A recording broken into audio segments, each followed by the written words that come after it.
예배 끝나고 와서 있는데 우혁이가 와갖고 저에게 질문하더라고요. 아빠는 왜 독일에 왔어? 그러면서 난 정말 독일이 좋아. 난 정말 독일이 좋은데 근데 왜 아빠는 독일에 왔어? 라는 그 질문이었어요. 이 질문이 정말로 한 주 동안 저에게 계속해서 묵상이 됐습니다. 왜 왔지? 물론 아들한테 그렇게 이야기했어요. 야, 하나님 보내셔서 온 거야.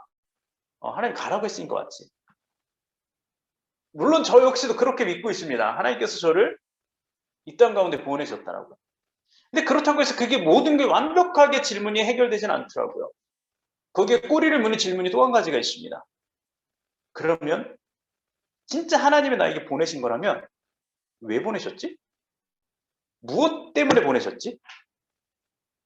무엇 때문에 하나님께서 이 땅 가운데 나를 보내신 걸까라는 질문이 저에게 또다시 찾아왔어요.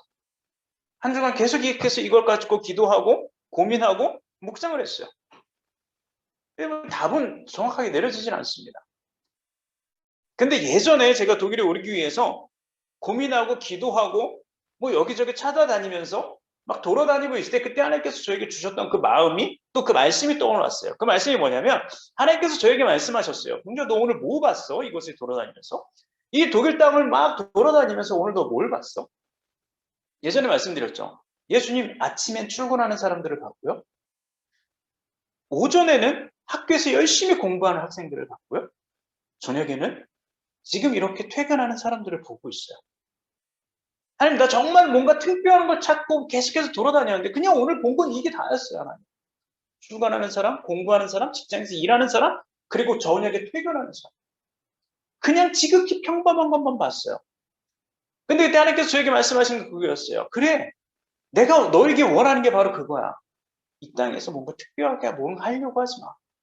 그냥 이 땅에 사는 사람들처럼 그냥 살아. 내가 그러기 위해서 너를 이 땅 가운데 보내는 거야. 그게 그 당시 하나님께서 저에게 주신 말씀이었어요. 이 말씀이 다시 한번 생각났습니다. 그러면서 성경을 다시 한번 봤어요. 뭐라고 이야기합니까? 아브라함이 가나안 땅에서 여러분 특별한 모습으로 산 것 같죠? 절대 그렇지 않습니다. 아브라함이 그 땅의 사람들과 똑같은 모습으로 살았습니다. 특별함이 없이 그냥 그 땅에 살아가는 사람들의 모습으로 살았어요. 그리고 또 예수님의 모습을 한번 볼까요? 예수님의 모습이 특별하셨습니까? 물론 공생의 기간이 특별하셨겠죠. 하지만 그 이전의 삶은요. 평범한 목수 그리고 목수의 아들로서의 삶을 사셨어요. 그 당시 수많은 사람들이 살아가던 그 모습, 땀내쩐 그 평소의 그 모습으로 가장 평범한 모습을 이 땅에 사셨어요. 하나님께서 저에게 말씀하신 것이 바로 그거라고 정말 생각해요. 특별함이 아니야. 뭔가 너는 특별하다고 생각해서 특별하게 살려고 노력하지 마. 그냥 가장 이 땅에서 이 땅의 사람들이 사는 그 모습으로 가장 평범하게 살아. 그게 바로 내가 너를 이 땅 가운데 보내는 목적이야. 이 말씀이 저에게 기억나면서 한 가지 좀 위로가 되었습니다. 그리고 그러면 내가 더 평범하게 살아야 되는 그 모습이 무엇일까? 그걸 새롭게 고민하고 기도하는 그러한 시간을 가지게 되고 또 이제 앞으로 더 내가 이 땅 가운데 더 평범하게 이 땅에 사는 사람들처럼 살아가는 모습이 무엇인가를 고민해야겠다. 그리고 더 열심히 이 땅 가운데서 가장 평범한 모습으로 이 땅에 어울려서 살아야겠다라는 마음을 다시 한번 다잡게 되는 시간이었어요. 여러분 사실 우리 다 목적을 갖고 살아갑니다. 이 땅에 살아갈 때 다 목적이 있어요. 어떤 목적입니까? 뭐 그게 목적이 특별한 것이든 그렇지 않은 것이든 상관없이 다 목적을 갖고 살아요.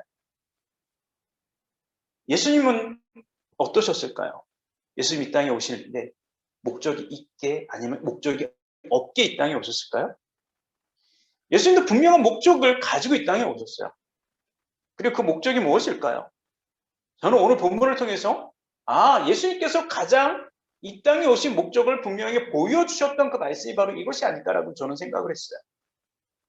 오늘 17절에 예수님 뭐라고 말씀하십니까? 내가 모세의 율법이나 예언자들의 말씀을 깨트려 온 줄로 생각하지 마. 나는 그들의 말씀을 깨트리려 온 게 아니라 완전히 완성하기 위해서 이 땅에 왔어. 이게 바로 예수님의 말씀이었어요. 내가 율법을 깨트리려고 내가 모든 걸 다 니네들 깨트려버리고 새로운 거를 내가 세우기 위해서 이 땅에 온 것이 아니라 내가 그걸 오히려 율법을 가장 완벽하게 세우기 위해서 내가 이 땅에 왔어. 이게 바로 예수님의 말씀이고 예수님이 이 땅에 오신 목적이었다라는 거예요. 여러분, 당시 예수님의 그 가르침을 막 들은 사람들 중에는요, 예수님의 그 가르침과 행동을 통해서 반감을 갖고 있는 사람들이 있었어요. 아, 왜 저렇게 가르쳐? 아, 왜 저렇게 행동해? 아, 왜 예수님은 모세가 우리에게 알려준 그 율법을 안 지켜? 왜 우리가 지켜왔던 그 전통을 지키지 않아? 이러한 반감을 계속해서 갖고 오히려 예수님께서는 율법과 전통을 깨트려 버리는 사람들이라고 생각하고 있었어요. 대표적으로 유대인들은 안식일을 범하는 걸 상당히 죄악으로 여깁니다. 안식일에 뭔가를 행동하는 거, 뭔가 일을 하는 거. 이거 상당히 죄악시 여기는데 예수님께서는 공공연하게 안식일에 사람들을 많이 고칩니다. 병을 고쳐요. 하지 말아야 될 행동인데 그걸 계속해서 행하십니다. 그렇기 때문에 예수님은 바리새인과 서기관들에게 미움을 받습니다. 하지만 예수님 뭐라고 이야기합니까? 오히려 예수님을 미워하고 회방하는 사람들에게 이렇게 말씀하고 있어요. 율법학자와 바리새파 위선자들아, 너희에게는 화가 있다. 너희는 사람들 앞에서 하늘나라의 문을 막고 있어. 너희가 들어가지 않으면서 다른 사람들도 들어가지 못하게 막는다라고 이야기합니다. 뭐라고요? 율법을 잘 지키고 전통을 잘 지키기 때문에 우리는 천국에 갈 수 있는 사람이야. 우리만 천국에 갈 수 있어. 라고 이 바리새파 사람들은 이야기하고 있었지만 사실은 자기들도 들어가지 않으면서 사람들까지 함께 막고 있는, 오히려 율법을 가로막고 있는 삶을 살았던 사람들이 바로 그 사람들이었다는 거예요. 또한 마태복음 12장에 보면 이렇게 이야기하고 있어요. 회당 안에 손이 오그라진 사람이 있었습니다. 사람들이 예수님을 고발하려고 안식일에 병을 고치는 것이 옳습니까? 라고 질문을 했습니다. 예수님께서 그들에게 대답하셨습니다. 만약 너희 중에 어떤 사람이 양 한 마리를 갖고 있는데 그 양이 안식일에 구덩이에 빠진 것을 보면 너희들은 그 양을 끄집어내지 않겠냐? 네 양이 빠졌는데 그걸 안 살리겠냐? 하물며 사람은 양보다 얼마나 귀중하냐? 그렇기 때문에 안식일에 선한 일을 행하는 건 너무나도 옳은 일이야. 당연히 나는 그날에도 어느 때나 상관없이 난 사람들을 병을 고칠 거야. 이게 바로 예수님의 말씀이었어요. 여러분, 근데 이 말을 들은 그 뒤에 바리새인의 사람들의 행동과 생각이 무엇이었습니까? 14절은 이렇게 이야기해요. 바리새파 사람들은 가서 예수님을 어떻게 없앨지 모의했습니다. 오히려 자기들이 율법을 막고 율법을 파괴하고 율법을 옳은 것으로 행하지 않으면서 예수님께서 그 일을 한다고, 옳은 일을 한다고, 율법을 더 온전하게 지키겠다고 그 예수님을 죽일 계획을 짜기 시작합니다.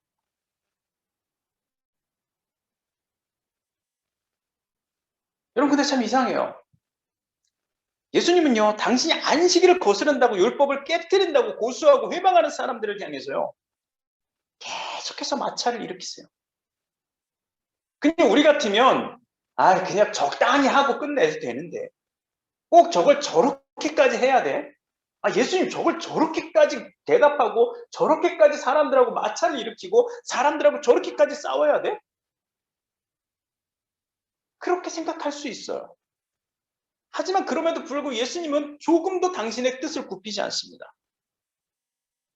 결국 이러한 일들이 계속해서 반복되다 보니까 사람들이 결국 예수님을 십자가에 못 박게 버려둡니다. 예수님은 당신의 뜻을 굽히셨다라면, 어느 정도 조금만 굽혔더라면, 마찰을 조금만 피했더라면, 그래, 6일이 있으니까 6일 동안만 병자 고치고 안식일은 하지 말자. 쟤네가 싫어하니까, 쟤네가 하지 말라니까, 그래, 그럼 조금 봐주지 뭐. 7일에 하루 빠진다고 뭐 큰일 있겠어? 조금 양보했다면 어쩌면 예수님 십자가에 못 박히지 않으셨을 수도 있을 거예요. 근데 예수님은 그 뜻을 굽히지 않습니다. 가장 완고하게 그 사람들과의 마찰을 피하지 않고 그 일들을 계속해서 행하십니다. 왜요? 예수님 왜 이렇게까지 하셔야 됐습니까? 그건 바로 당신이 이 땅에 오신 목적을 분명하게 알고 계셨기 때문에, 분명히 당신이 이 땅 가운데 오신 목적이 그분의 삶의 방향을 틀지 못하게 만들었기 때문입니다. 여러분, 예수님의 목적이 뭐라고요? 말씀과 율법을 완성하는 것. 온전히 세우는 것. 이게 바로 예수님의 이 땅에 오신 목적이었어요. 그렇기 때문에 그 목적을 잃게 않기 위해서 그분은 그토록 이 땅에서 누구보다도 치열하게 삶을 사셨습니다. 여러분, 그러면 예수님께서 그토록 완성하고 지키고 싶었던 그 계명, 그 율법이 뭐였을까요? 한 율법학자와의 대화를 통해서 예수님께서 내가 무엇을 지키려고 했는지에 대해서 말씀하고 있어요. 마가복음 12장에 보면 율법학자 가운데 한 사람이 다가와서 논쟁하는 것을 들었습니다. 예수님께서 사두개파 사람들에게 잘 대답하는 것을 보고 그가 물었습니다. 모든 계명 중에서 어떤 것이 가장 중요합니까? 예수님께서 이렇게 대답하셨습니다. 가장 중요한 계명은 이거야. 이스라엘아, 들어라. 주 우리 하나님은 한 분이시다. 내 모든 마음과 모든 영혼과 모든 뜻과 모든 힘을 다해서 주 너의 하나님을 사랑하라. 그리고 두 번째로 중요한 계명은 바로 이거야. 내 이웃을 네 몸과 같이 사랑해.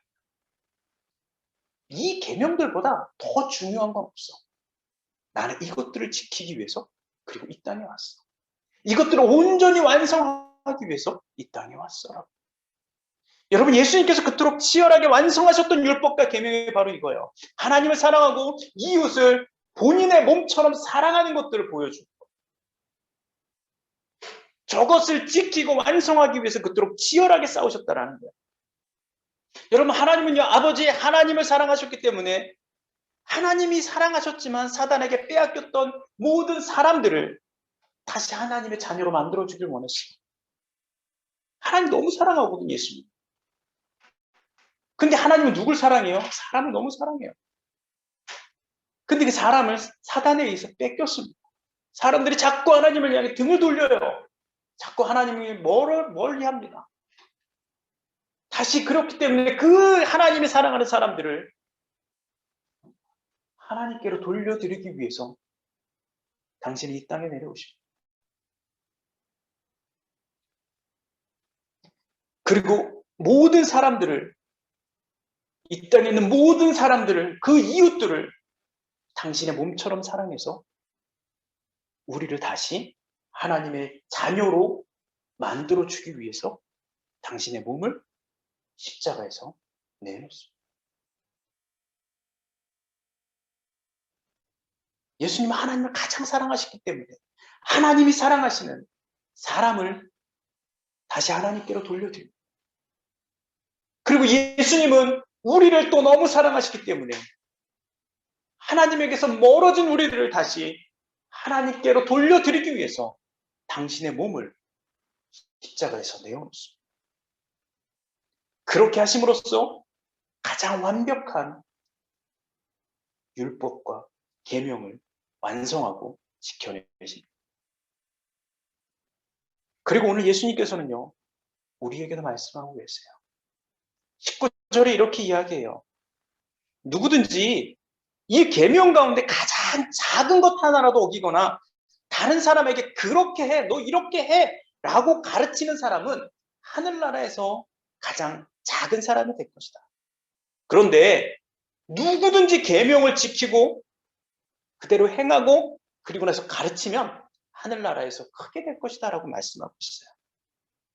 여러분, 뭐라고 이야기한다고요? 그냥 계명을 어기거나 다른 사람에게 그렇게 하라고 가르치는 사람은 작게 될 것이다 라고.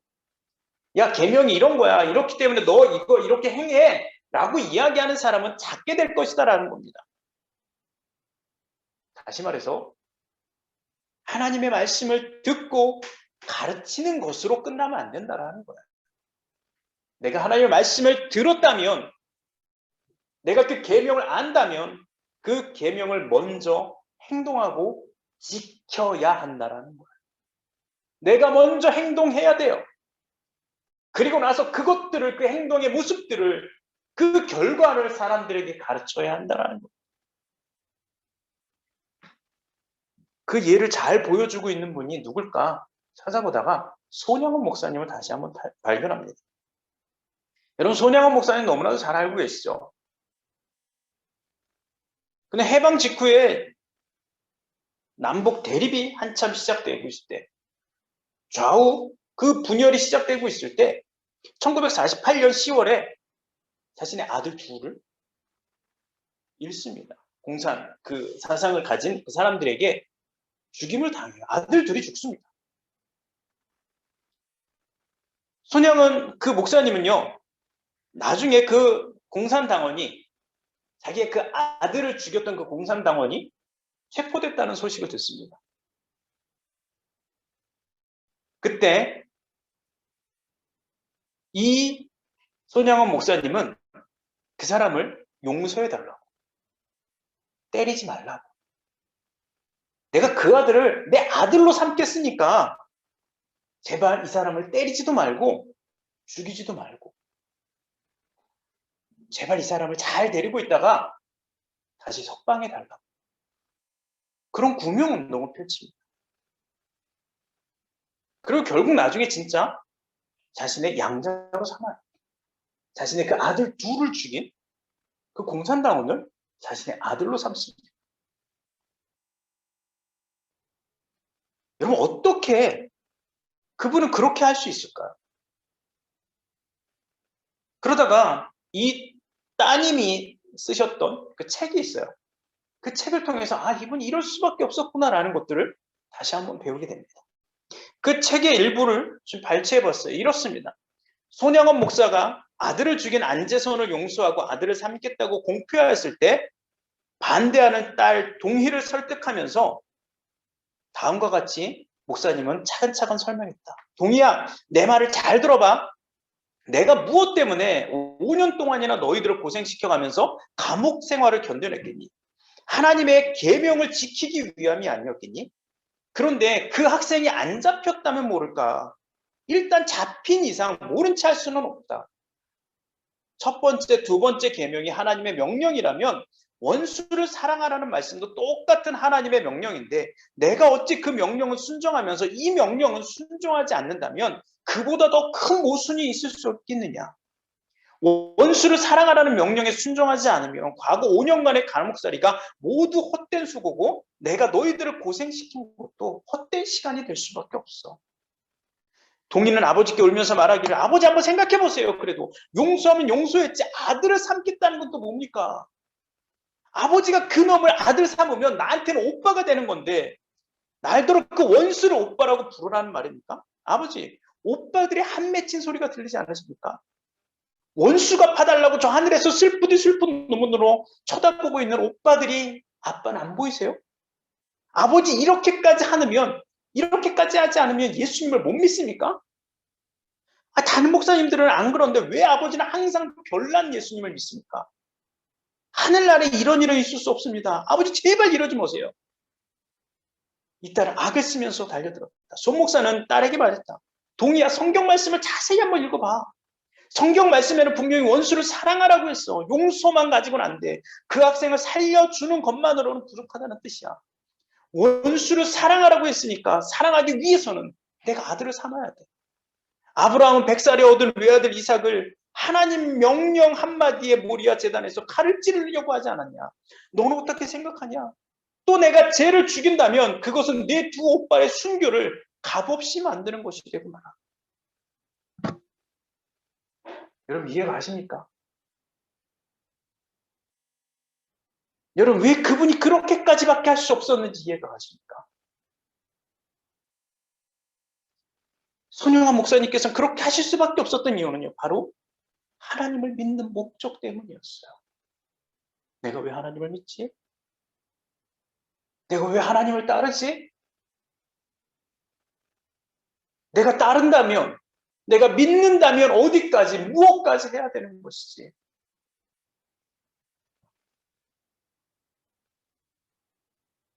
손영환 목사님은 그분의 그 목적, 하나님을 믿는 그 목적을 분명하게 이루기 위해서 그분은 이러한 선택까지 할 수밖에 없었다라는 거예요.